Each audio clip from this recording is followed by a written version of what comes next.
It's Britain's biggest fishing port. 100 boats work out of Peterhead.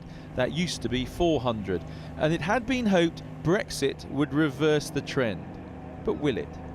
A lot of people here thought that when Britain left the EU next year in March, it would also leave the European Common Fisheries Policy. But we now know that policy will basically carry on to the end of 2020.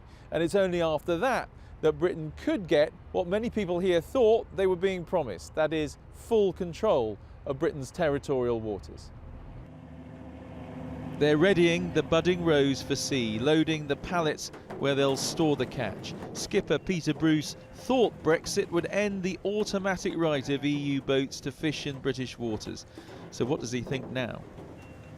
I felt really let down. I mean, we had Michael Gove and some of the rest of the Tory MPs up here saying that we were going to leave the EU, leave the Common Fisheries Policy, and they have totally reneged in that. In places like Peterhead, fishing is hugely important, but it is just a very small part of the whole UK economy. Pittenweem, Arbroath, North Shields, Lossiemouth, Fraserburgh, Grimsby, Hull. As he counts off the ports which have seen their fishing fleets dwindle, John Milne wonders if in the great Brexit carve-up which is coming, his industry could be seen as dispensable. Fishing is always quite far down the line whenever it comes to governmental. We're not a big enough fish in the pond like the City of London, things like that. The government says the UK will still have a say on fishing policy for the next 2 years and the overall British catch won't go down. But back at the budding rows, Peter Bruce is not confident.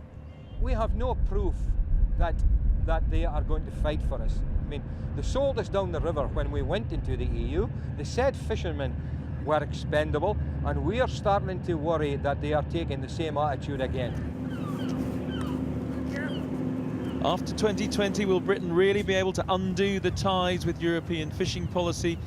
Or even as we set our own course, will we still have to share these waters?